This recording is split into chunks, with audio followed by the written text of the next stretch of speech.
À la une de cette édition d'information, réunion régionale du Conseil de sécurité dans le littoral, le gouverneur Dieudonné Ivara Diboa rassure.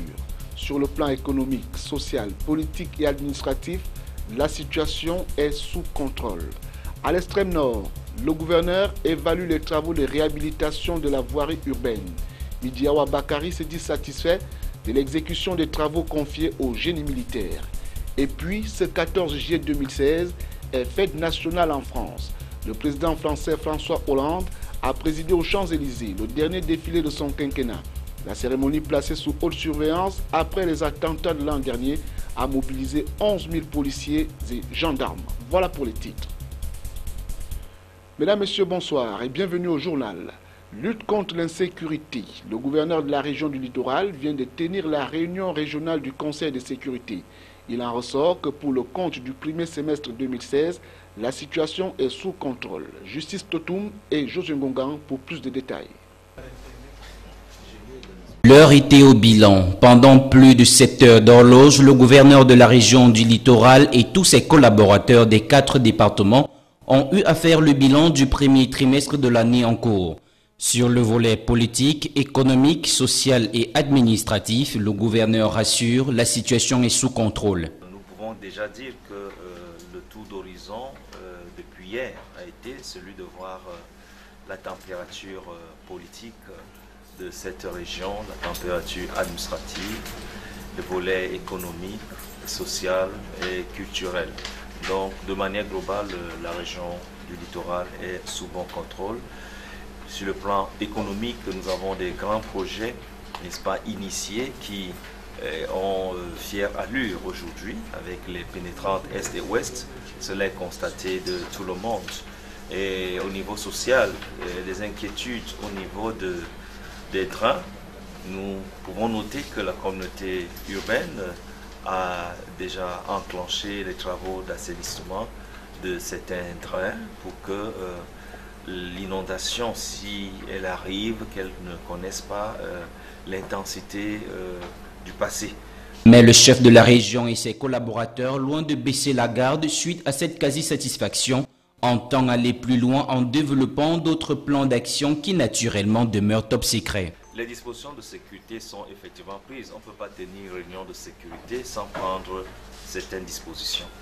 Nous voulons dire que de manière générale, de manière visible, vous êtes sans ignorer que le chef de l'État a pu impulser quelque chose de très palpable, c'est que les forces de l'ordre ont reçu des moyens logistiques qui aujourd'hui sont visibles dans les quartiers, ce qui n'était peut-être pas fait par le passé quand nous n'avions pas ces moyens logistiques. Les résultats sont encourageants.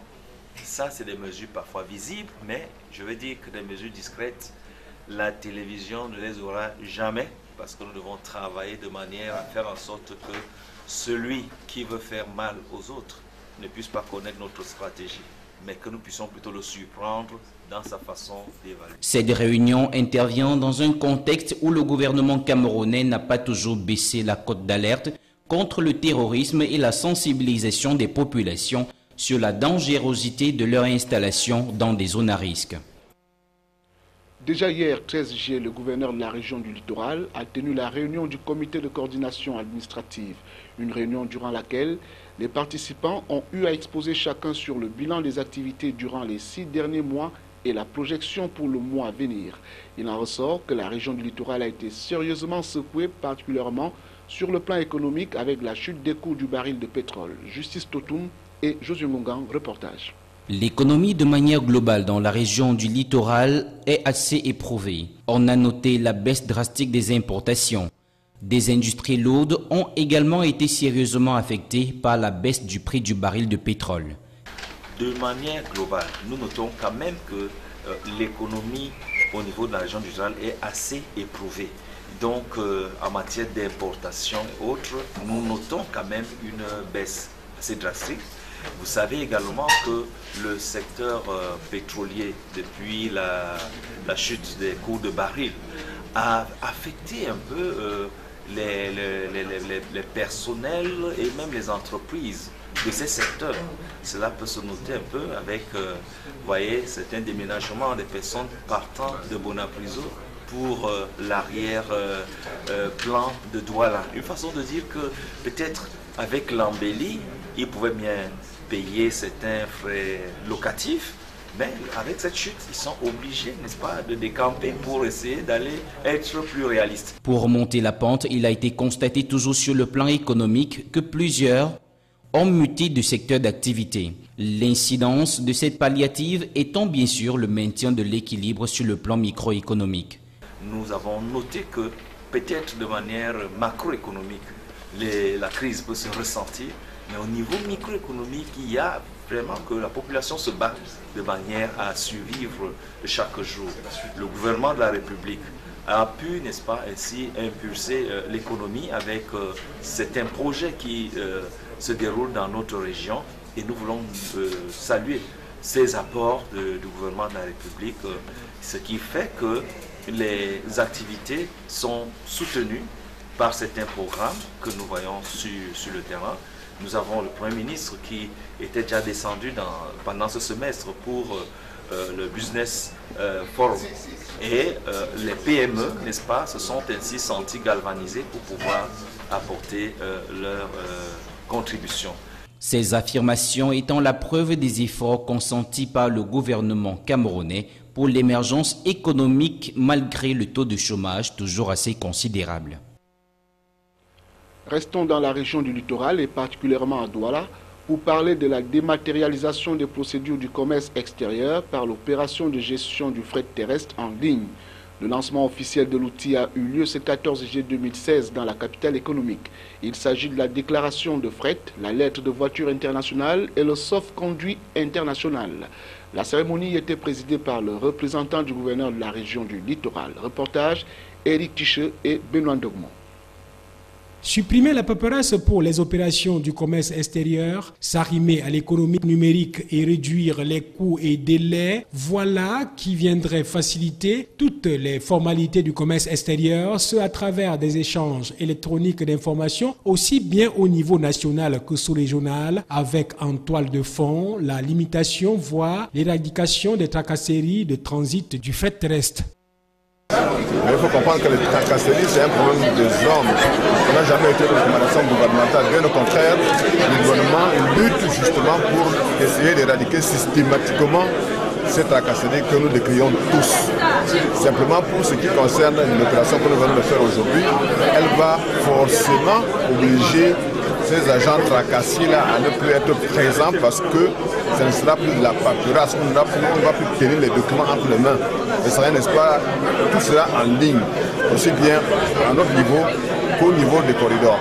Le système IGUS, qui a été lancé officiellement ce 14 juillet, est une plateforme informatique mettant en relation les différents acteurs du commerce extérieur en vue d'assurer des échanges d'informations relatives aux formalités irréférentes. Il faut noter que ce vaste chantier de dématérialisation des procédures du commerce extérieur réalisé par le BGFT en collaboration avec le guichet unique a bénéficié de l'appui du gouvernement et des partenaires au développement. La cérémonie s'est achevée par la présentation technique et la démonstration de la délivrance de la lettre de voiture internationale. Le seul défi qui reste à relever est celui de l'extension de ce produit dans les checkpoints.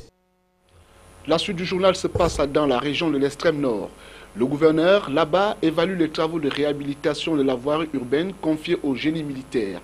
Midiawa Bakari s'est dit satisfait de l'exécution des travaux par les éléments du colonel Cameron Jackson. C'est à la suite de la descente sur le terrain du gouverneur et du directeur du génie militaire pour la réception provisoire des travaux. Voici le reportage de Célestin Tabouli-Succès depuis Marois.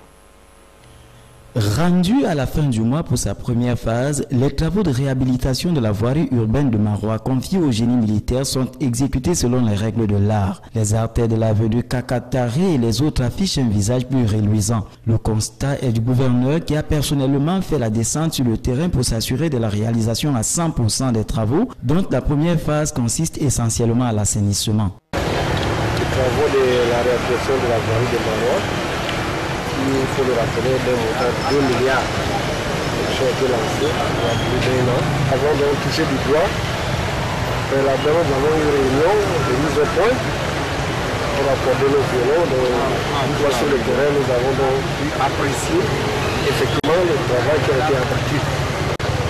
Je peux vous dire ici que nous sommes satisfaits des travaux abattus jusqu'ici.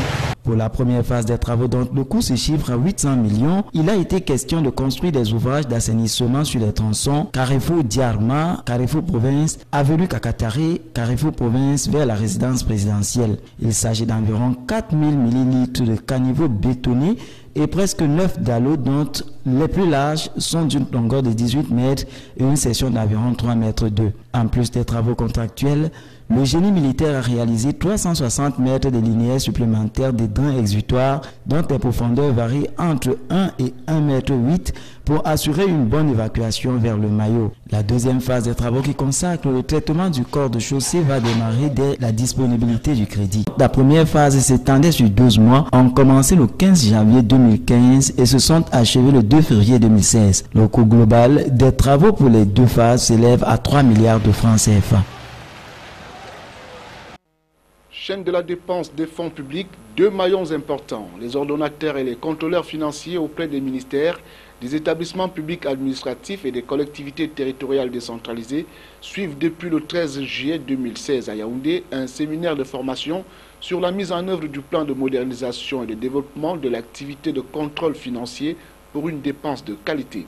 Retour sur la cérémonie d'ouverture présidée par le secrétaire général du ministère des Finances, Gilbert Didier Edouard, qui avait à ses côtés le directeur général du budget, Antoine Félix Samba, Jean-Pierre Bitongo et Joseph Ateba.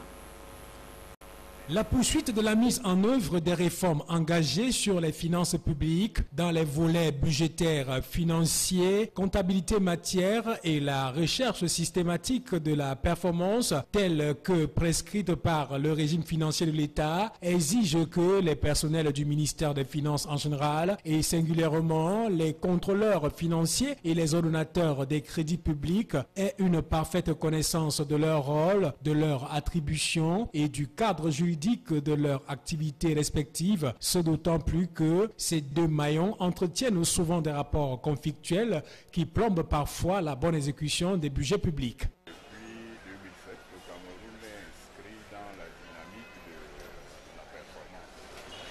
Il est évident que la première ressource d'une organisation sont les hommes.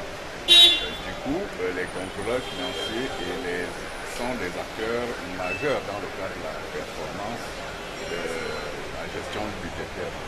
Il y a aussi les ordonnateurs. Il nous a semblé donc important que, puisqu'il y a des mutations dans les différents départements ministériels, que de temps en temps, on puisse renforcer les capacités de ces acteurs pour que nous puissions effectivement atteindre l'impératif de performance qui aujourd'hui est un objectif et une nécessité pour que nos administrations.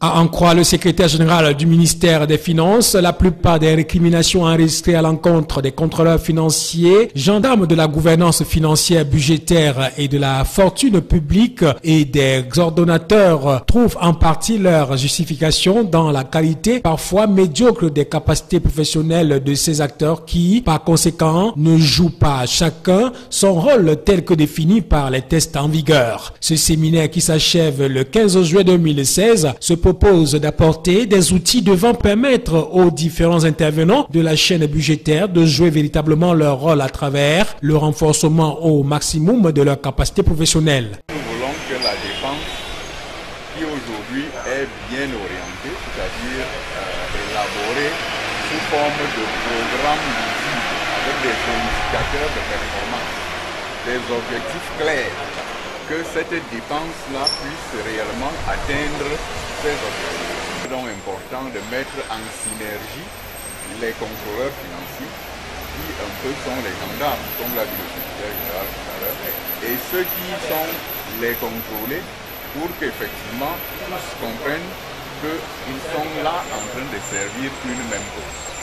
C'est un peu ça l'objectif que nous voulons atteindre dans le cadre. Vivement que la meilleure compréhension du rôle des uns et des autres puisse aboutir à une fluidité dans la régularité de l'exécution de la dépense publique. Lutte contre la grippe aviaire, la République d'Israël et la FAO au chevet du Cameroun L'ambassadeur de la République d'Israël, accrédité à Yaoundé, son Excellence Rang Jidor, et le représentant résident de la FAO au Cameroun ont conjointement procédé le mercredi 13 juillet 2016 à la remise d'un important don de matériel destiné à la lutte contre la grippe aviaire dans le pays. Les détails avec Salmon Foué, Marcel Vondaben et Colin Bekatal pour le récit. C'est l'esplanade du laboratoire national vétérinaire annexe de Yaoundé qui a servi de cadre à la remise officielle et solennelle d'un don de matériel destiné au renforcement du dispositif de lutte contre la grippe aviaire au Cameroun. Ce don conjointement remis par la République d'Israël, représenté par son ambassadeur, son Excellence Rand Guidor et l'Organisation des Nations Unies pour l'alimentation et l'agriculture, par sa représentation du Cameroun, était constitué d'un lot de matériel de protection pour des personnes, des kits de nettoyage et de désinfection, du matériel de communication et d'un important stock de produits et matériel de laboratoire. Il aide à rappeler que l'épidémie de grippe aviaire de type H5N1 avait été déclarée au Cameroun le 23 mai 2016 dans la ferme avicole de Mvok-Beti à Yaoundé. Elle avait décimé des dizaines de milliers de volailles dans ses cheptels, entraînant la propagation du virus dans d'autres villes du Cameroun. Outre le département du Mfundi, considéré comme épicentre de la maladie, plusieurs foyers de grippe aviaire ont pour ainsi dire été découverts dans les départements de l'Anvila, région du Sud Cameroun, le Nkunki et la Mifi dans la région de l'Ouest. L'éradication de la maladie fut la principale option prise par le gouvernement du Cameroun. Plusieurs mesures furent prises pour limiter les dégâts allant jusqu'à la fermeture des marchés à volailles dans des zones sinistrées. À ce jour, les pouvoirs publics déclarent la situation sous contrôle. L'interdiction de vente des poulets a été levée dans la région du Sud. Les partenaires au développement voudraient accompagner le Cameroun dans sa croisade contre le virus H5N1 et se proposent par ailleurs d'aider notre pays dans ses efforts de relance de la filière avicole qui accuse des pertes de plus de 10 milliards de francs CFA. Des documents ont été émis, notamment un système de contrôle sanitaire officiel des œufs est disponible et fera l'objet de toute l'armature réglementaire que le gouvernement mettra en place. Un travail de fond est en train d'être fait pour que l'aviculture camerounaise garde sa place de leader en Afrique centrale et leader dans la zone de la CES. Notre contribution, c'est pour renforcer les capacités du laboratoire, des services vétérinaires, en accompagnement du gouvernement pour faire face à la situation. Et Dieu merci, je peux aujourd'hui dire que le gouvernement, avec l'accompagnement des partenaires, a pris les bonnes dispositions. On peut dire que la situation est sous contrôle actuellement. Et avec l'engagement du gouvernement, je pense qu'on est dans une dynamique où assez rapidement, cette situation sera contenue et même éradiquée. Un don de plus, mais pas de trop. Et puis ce 14 juillet 2016 est fête nationale en France. Le président français François Hollande a présidé aux Champs-Élysées le dernier défilé de son quinquennat. La cérémonie placée sous haute surveillance après les attentats de l'an dernier a mobilisé 11 000 policiers et gendarmes. Les clichés du défilé aux Champs-Élysées, c'est dans cet élément de la rédaction. Objectif des téléphones portables tournés vers le ciel, le peuple français immortalise ainsi à sa manière le dernier défilé du quinquennat de François Hollande. En termes d'innovation, les douaniers ont participé à l'événement pour la première fois depuis 1919, non loin de l'Australie et de la Nouvelle-Zélande, pays mis à l'honneur cette année. Ce jeudi 14 juillet, le président de la République a pavoisé les Champs-Élysées, entouré de la garde républicaine. La cérémonie, comme il fallait s'y attendre, a été placée sous haute surveillance après les attentats de l'an dernier. Pour l'occasion, 11 000 policiers et gendarmes ont été mobilisés. Comme à l'accoutumée, le défilé a commencé avec ses avions. Cette année, 8 Alpha Jet en formation Tour Eiffel ont soutenu la candidature de Paris aux Jeux Olympiques de 2024. Le spectacle aérien est toujours très apprécié du public et une présence insolite, très remarquée, elle aussi par les spectateurs, ces guerriers maoris en tenue et tatouages traditionnels. Ils précèdent le contingent néo-zélandais invité à l'honneur cette année avec l'Australie. Ces deux nations du Pacifique avaient soutenu la France en engageant des troupes lors de la terrible bataille de la Somme durant la Première Guerre mondiale. À retenir de cette édition d'information, réunion régionale du Conseil de sécurité dans le littoral, le gouverneur Dieudonné Ivahadiboua rassure. Sur le volet économique, social, politique et administratif, la situation est sous contrôle. À l'extrême nord, le gouverneur évalue les travaux de réhabilitation de la voirie urbaine. Midiawa Bakari se dit satisfait de l'exécution des travaux confiés au génie militaire. Merci à tous de nous accorder votre préférence au quotidien. Fin du journal, bonsoir.